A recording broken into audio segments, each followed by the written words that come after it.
მასიანია ინიციატივა ჯერ საქართველოს წევრი გიორგი დილამშვიდობის. ჩვენი სტუმარი. საქართველოს და სომხეთზე მინდა ვისაუბროთ, მაგრამ ჯერ საქართველოს რადგან ვისაუბროთ, მოდი ჯერ საქართველოს. მოსკოვის მექანიზმი და ის პოლიტიკური განაცხადი, რაც გაკეთდა ევროპარლამენტში. გუშინის ორი ამბავი იყო ერთად, ხო? მოსკოვის მექანიზმი არსებითი კიდევ უფრო ახალი ეტაპი არის ოცნებისთვის, იმიტომ რომ ევროპარლამენტის მკაც რეზოლუციებს ისინი შეჩვეულები არიან, თუმცა EUTOS-გან აი ესეთ სილის გაწმას და ასეთ სამართლებრივ შეფასებას ქვეყანაში მიმდინარე პროცესებისას ნაკლებად მოსაოდნელია ხოლმე. თქვენ როგორ ხედავთ აი ამ მექანიზმის მეშვეობით გაკეთებულ დასკვნებს და შეფასებას იმ პროცესისა, რაც საქართველოში ხდებოდა ბოლო 1 წლის განმავლობაში? ეს დასკვნა არის ძალიან მნიშვნელოვანი დოკუმენტი, რა თქმა უნდა, ამ შემთხვევაში კონკრეტულად ქართული ოცნების პოლიტიკისთვის არის მნიშვნელოვანი დარტყმა და თვალსაჩინოდ აჩვენებს საერთოდ რა ტიპის შინაარსის ქმედებები კონდათ ამ მთელ პერიოდში. ეს არის დოკუმენტი, რომელიც საერთაშორისო მასშტაბით ასაბუთებს ყველაფერს იმას, რაზეც ჩვენ შიდა პოლიტიკურ საკითხში საუბრობდით და რა თქმა უნდა, გაცილებით უფრო რთულია, რაც არ უნდა ეხლა ეცადონ ამის როლის დაკნინება. ამ დოკუმენტთან ბრძოლა იმასთან შედარებით, როდესაც ოპოზიციას ებრძვიან და სხვადასხვა მითიურ აქ ესე იგი, რაღაც კონსტრუქციებს ქმნიან, ხო, შიდა პოლიტიკურს და ასე შემდეგ. შესაბამისად, ის ფაქტიც, რომ ეს დოკუმენტი მოიცავს გაეროს ინსტანციაში გადაცემას და საერთაშორისო სისხლის სამართლის ინსტანციაში გადაცემას, ანუ კონკრეტული პირების პასუხისგება სისხლის სამართლის წესით და რომლის ჩვენ წევრი ვართ სასამართლოს და შესაბამისად სავალდებულო იქნება ჩვენთვის შესრულება და ამავდროულად გაეროს წევრიც ვართ და გაეროს მასაჯულების საერთაშორისო სასამართლოს ფარგლებშიც მიღებული გადაწყვეტილება, სადაც იმედი მაქვს, რომ ეს ყველაფერი ამ მიმართულებით განვითარდება, სავალდებულო იქნება ასევე შესასრულებლად. შესაბამისად, სრულიად სხვა შეიძლება ვთქვათ უმაღლესი საერთაშორისო სამართლის უკვე ინსტანციებში გადავიდა საქართველოს საქმე და მეორე მხრივ ევროპარლამენტის პროცესიც რა თქმა უნდა გვაჩვენებს, რაც არ უნდა ეცადონ ახლა ქართული ოცნება პროპაგანდისტულად ევროპარლამენტის როლი დააკნინონ. ევროპარლამენტი არის დემოკრატიული პროცესი სწორედ და ერთ-ერთი ყველაზე დემოკრატიული ორგანო ევროკავშირში და ევროკავშირის გადაწყვეტილებებზე აქვს პირდაპირ ზეგავლენა პოლიტიკური და ასე რომ იქ ეს რეზოლუციის განხილვა და პარალელურად მიღება რეზოლუციის და მათ შორის რაზეც ასევე ვაპირებთ საუბარს ნიკოლ ფაშინიანის განცხადებაც კიდევ ერთხელ აქტუალურს ხდის საქართველოს кейს და პრობლემას, რომელიც დღეს ძალიან საგანგაშო ხდება უკვე ჩვენ შიგნითაც და ზოგადადაც, იმიტომ რომ საქართველოს საერთაშორისო იზოლაციის კონკრეტული უპრეცედენტო, შეგვიძლია ეს სიტყვა გამოვიყენოთ, რეგრესი დემოკრატიული და დიქტატურის ძალიან სწრაფად მოსახლეობის ნების წინააღმდეგად ჩამოყალიბების кейსთან გვაქვს საქმე, შემთხვევასთან, რომელიც პრინციპში უპრეცედენტოა, ასეთი რამე პრაქტიკულად არსად არ გვხდება, რომ ასე მალე დიქტატურა რუსული ტიპის მყარდებოდეს ქვეყანაში. გიორგი, აი ნიკოლ ფაშინიანის განცხადება საქართველოს აქტიურად გაშუქდა. მან ძალიან მეგობრული განცხადება გააკეთა ჩემი დაკვირვებით, მან თქვა, რომ დააღწევა რეალობა, რომ სომხეთის გზა ევროკავშირისკენ გადის საქართველოს. გადის როგორც ლოჯისტიკურად და ტექნიკურად, გადის ასევე პოლიტიკურად. იზოლირებული ვერ იქნება სომხეთის ინტეგრაცია ევროკავშირში სამხრეთ კავკასიაში. მას სჭირდება პარტნიორი და საქართველო იყო ამ მხრივ ლოკომოტივი ასეთი პროდასავლური ძალებისათვის მთელ აღმოსავლეთში და სამწუხაროდ ეს ფუნქცია ჩვენ დავკარგეთ. თუმცა როგორი არის სომხეთის გადმოსახედიდან ეს პერსპექტივა, სანამ გადავალთ უშუალოდ იქ წელს არჩევნებია დანიშნული საპარლამენტო, აი ამ ნაწილზე რომ თქვათ ევროკავშირში ინტეგრაციის კუთხით და ფაშინიანის ეს განცხადებაც რომ შეაფასოთ თქვენ. თავის დროზე ფაშინიანი ვიცით ზუსტად რომ პირადად ლობირებდა ჩვენთვის კანდიდატის სტატუსის მოცემას მაკრონთან, რომელთანაც განსაკუთრებული სიახლოვე აქვს სომხეთს და თავისი წვლილი ჰქონდა იმაში, რომ მიუხედავად იმ დროს რუსული კანონისა, რომელიც გამოიწვიეს, მაგრამ მივიღეთ კანდიდატის სტატუსი.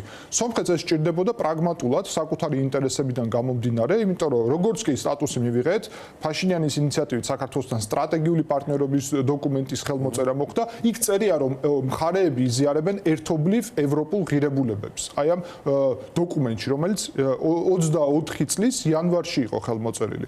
ამის შემდეგ, როდესაც აპრილში უკვე 24 წლის ფაშინიანი, ბლინკენი და ურსულა ფონ დერ ლაინი ხვდებიან და იქ დოკუმენტი მიიღეს, რომლის მიხედვითაც სომხეთი პრაქტიკულად ევრაზიული ეკონომიკური კავშირის გამოსვლისთვის ემზადებოდა და წერია, რომ სომხეთისთვის ეკონომიკური დივერსიფიკაცია, ანუ გადავთარგმნოთ როგორც რუსეთისგან დამოუკიდებლობა, იქნება უზრუნველყოფილი საქართველოს როგორც როგორც ევროკავშირის კანდიდატის სტატუსის მქონე ქვეყნის მეშვეობით. იმავე თვეში აპრილში გამოდის რუსი ოლიგარქი ბიძინა ივანიშვილი რუსთაველზე და აცხადებს, რომ გლობალური ომის პარტიაა ევროკავშირი და შემდეგ უკვე არჩევნების პერიოდში ვიცით, რომ კობახიძე ცალმხრივად კონსტიტუციის 78 მუხლის დარღვევით აჩენებს ევროპულ ინტეგრაციას და სომხეთი იქ რეფერენდუმი იყო დაგეგმილი, თუმცა ხმები ისედაც შეგროვდა, ხელმოწერები, კანონი მიიღო მმართველმა პარტიამ ევროკავშირში გაწევრიანების შესახებ და ყველგან ფაშინიანი ამბობდა, საქართველოს აგერ სტატუსი გააჩნია, ევროკავშირი რეგიონშია, ერთად საქართველოსთან ერთად შევძლებთ უფრო სწრაფად ინტეგრაციას. მე დარწმუნებული ვარ, რომ გადაწყვეტილება საქართველოს ევროინტეგრაციის ესე სწრაფად და უხეშად შეჩერების და საქართველოს კურსის დიქტატურებისკენ და აღმოსავლეთისკენ დატრიალების მათ შორის უკავშირდება იმას, რომ რუსეთი კარგავს გავლენებს შიგნით სომხეთში და ცდილობს სწორედ საქართველოს მეშვეობით რუსი ოლიგარქის აქ დაბლოკოს სომხეთის ინტეგრაციაც, მაგრამ სომხეთში აღნიშნე არჩევნები, რომელიც მოდის აგერ 7 ივნისს, ფაშინიანის მთავარი კონკურენტი არის კიდევ ერთი რუსი ოლიგარქი სამվել კარაპეტიანი.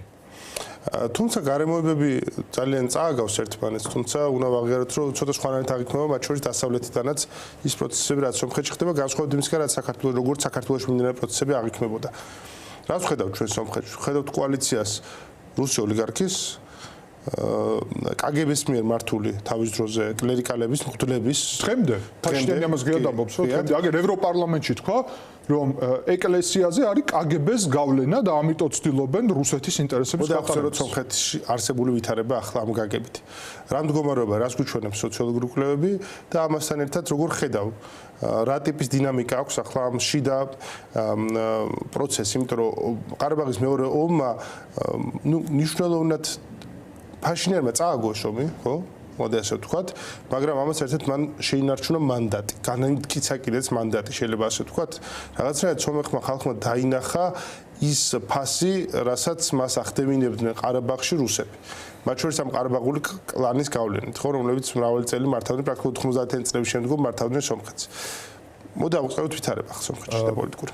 რთული იქნება თქვა, რომ ფაშინიანმა წააგო ამ ომში. მარტივი მიზეზის გამო, რომ ომი 94 წელს შეჩერდა და 2020-ში აღდგა და ფაშინიანი მხოლოდ 2 წელი, ბოლო 2 წელი იყო პრემიერ-მინისტრი.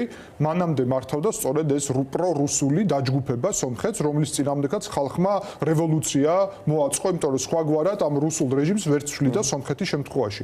შესაბამისად, საზოგადოებას ესმის, რომ რუსეთთან მოკავშირეობის შედეგი არის ომში დამარცხება, სუსტი შეიარაღებული ძალები და ასე შემდეგ, ანუ კორუფცია და პრაქტიკულად წარმოუდგენელი ვითარება სახელმწიფოში, ხო? ემიგრაციის ის დონე, წარმოუდგენელი დონე იყო სომხეთში და ასე შემდეგ. აი, ძალიან წააგავს რეალობად დღევანდელი საქართველოს რეალობა, იმდროინდელი სომხეთის რეალობას, როცა ნიჰილიზმი საზოგადოებაში, ემიგრაცია, უიმედობა მომავლის და ასე შემდეგ, ესე აშკარა იყო.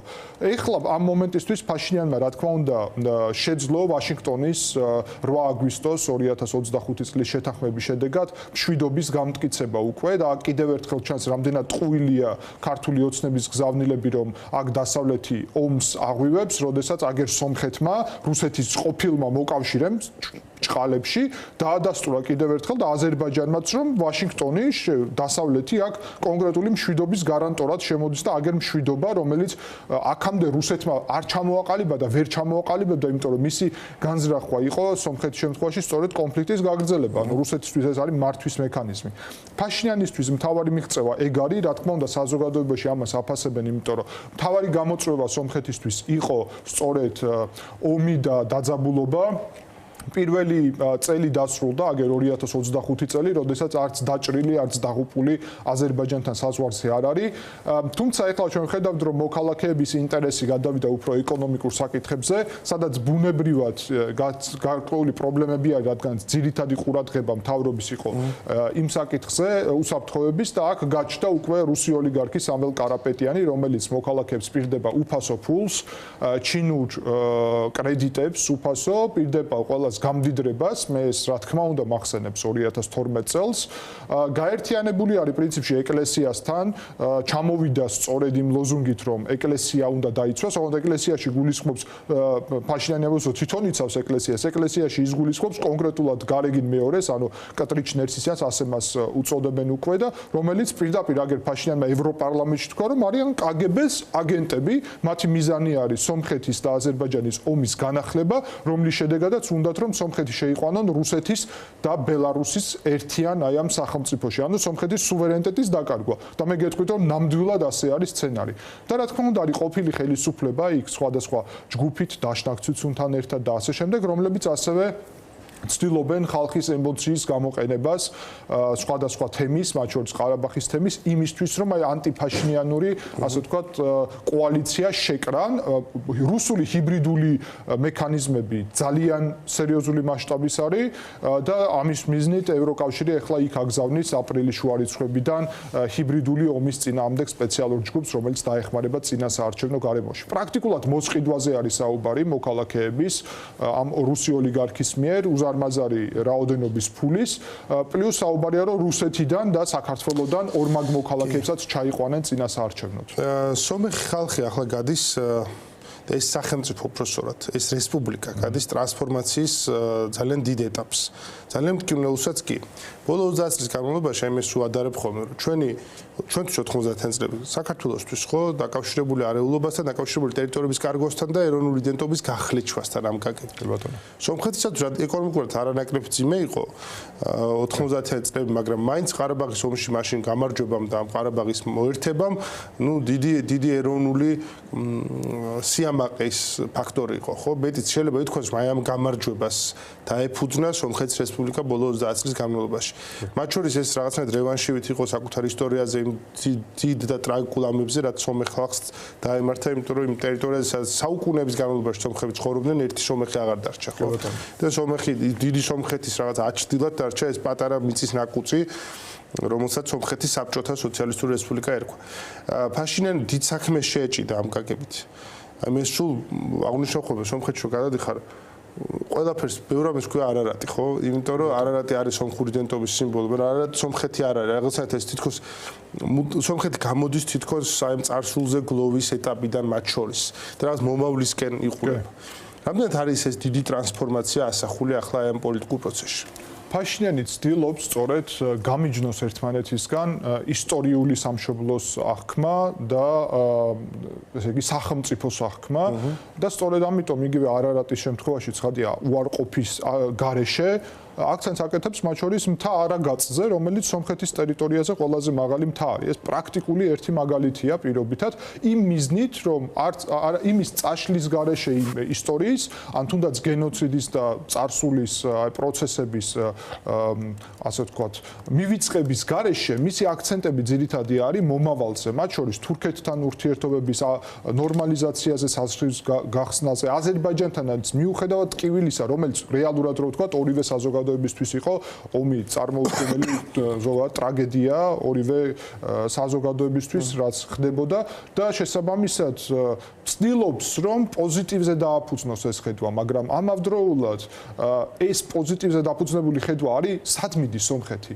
არა მხოლოდ რეგიონში როგორ ურთიერთობს ალაგებს, ანუ ნორმალიზაციას გულისხმობ ურთიერთობის, არამედ კონკრეტულად იმას, რომ სომხეთი თავს ხედავს ევროპული ცივილიზაციის ნაწილად, დასავლური ცივილიზაციის ნაწილად და შეერთებულ შტატებთან სტრატეგიული პარტნიორობის პარალელურად ევროკავშირში წევრობა არის დღის წესრიგში. და ფაშინიანი ცდილობს, რა თქმა უნდა, რუსულ პროპაგანდას შეეჭიდოს ამ მიმართულებითაც და ებრძოლოს, იმიტომ რუსული პროპაგანდა აწვება ზუსტად იგივეს, რასაც აქ გეგონება ევროკავშირი ღირებულებებს ებრძვის და ასე შემდეგ და აგერ ნათელი მაგალითი, ესეც სიმბოლურია, ეხლა ევროპარლამენტში მისი ვიზიტის ფარგლებში ქანდაკება გახსნეს სომხური ამბანისადმი პირდაპირ ევროპარლამენტის ტერიტორიაზე. და ეს მესიჯი მათ შორის არის სომხური საზოგადოების მიმართ, რომ ევროპარლამენტი, ევროპული ინსტიტუტები არათუ თქვენს იდენტობას ენის სახით და ასე შემდეგ, მაგალითად კულტურის სახით არათუ ებრძვიან, პირიქით აძლიერებენ და მეტიც კონკრეტული მაგალითია ასევე რომ ფაშინიანმა შეძლო იგივე ევროპული სტრუქტურები, ეს ევროკავშირის სადამკვირვებლო მისია, რომელიც ახლა სომხეთშიც არის, ჩვენც რო გვაქვს ოკუპირებულ ტერიტორიებთან კონტროლის მიმართულებით, ესეც გახადა კონკრეტული ევროკავშირის სიახლოვის მექანიზმი, იმიტომ რომ ის მონიტორები რომ ჩადიან ყველა ამ სოფელში, მოქალაქეები გრძნობენ რომ ევროპა არის ახლოს. ანუ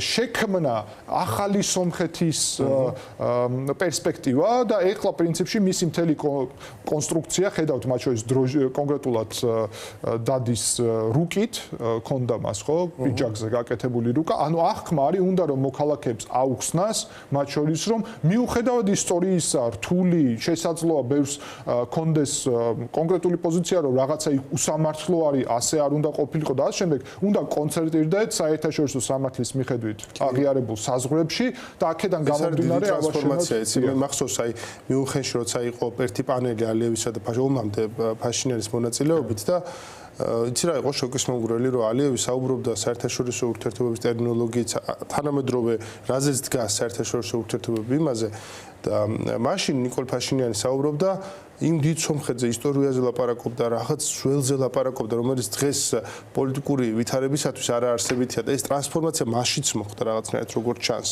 აქვს ნათქვამი. ეს არის ძალიან მნიშვნელოვანი ტრანსფორმაცია სომხეთი თავისუფლდება ტყვეობისაგან, წარსულის ტყვეობისაგან მათ შორის და იმ ტყვეობისაგან, რომელშიც მათ ეს რუსულ სქემაში რასაც აქცევდა, ხო? აი ეს ძალიან მნიშვნელოვანი გათავისუფლება არის და ამ მხრივ უდიდესი გარღვევა იქნება საბოლოო სამშვიდობო პროცესის დასრულება აზერბაიჯანთან და თურქეთთან. ეს არის სამხრეთ კავკასიისთვის უდიდესი მშვიდობის მომტანი. რა თქმა უნდა, ფაშინიანს ნათქვამი აქვს, რომ მეც ვარო და ვიყავი ყოველთვის ამ საზოგადოების ნაწილი. და როგორც საზოგადოება იყო და რა აღქმებიც ჰქონდა, რა ხედვებიც, ისეთივე მეც ვიყავიო. და შესაბამისად, ომის შედეგად უკვე გადავიაზრე მათ შორის ის მიდგომები, რომელიც არის აქ, რა თქმა უნდა, იმაზე არ არის საუბარი, რომ იქ დევნილების ტრაგედია, რომელიც მოხდა, მაგალითად, რომ ვიღაცისთვის, თუნდაც იგივე ფაშინიანისთვის, რაიმე ფორმით მისაღებია, მაგრამ მეორე მხრივ, ფაშინიანი მაგალითად რას უსვამს ხალხს, რომ ჩვენ საერთაშორისო სამართლის პრიზმიდან, როგორც კი დავიწყეთ საკითხს, ესე იგი, რომ შევხედეთ, ეგრევე წამოვიდა დასავლეთიდან მხარდაჭერა, მათ შორის შეიარაღების მიმართულებით, რომ თქვენ თუ თქვენ ტერიტორიაზე დაცვაზე საუბრობთ, ჩვენ ჯარის გაძლიერებაშიც დაგეხმარებით და მანამდე იყო ეს შეზღუდვა, იმიტომ რომ კონფლიქტის ლოგიკა იყო მეზობელ სახელმწიფოსთან და ამიტომ ეხლაც ხდება რომ სწორედ ამ პრიზმიდან უნდა წავიდეს. რა თქმა უნდა, ეს არის ტრაგიკული, ტრავმული კი და ახლა რუსული იქ ოპოზიცია ცდილობს რეალურად ამ საკითხის გამოყენებას, კიდევ ერთხელ აი ამ ტრავმების გამოყენებას საზოგადოებაში, რომ როგორმე ამით ესე იგი აღადგინოს საკუთარი ხელისუფლება და რა თქმა უნდა ეს არჩევნები 7 ივნისის იქნება წყალგამყოფი სომხეთი რომელი გზით მიდის და მათ შორის ჩვენთვისაც ძალიან მნიშვნელოვანი იქნება. კი. მადლობა ძალიან დიდი გიორგი ტუმასიანი იყო ჩვენთან ერთად ინიციატივა ჯერ საქართველოს წევრი. გიორგი, დაგემშვიდობებით. ახლა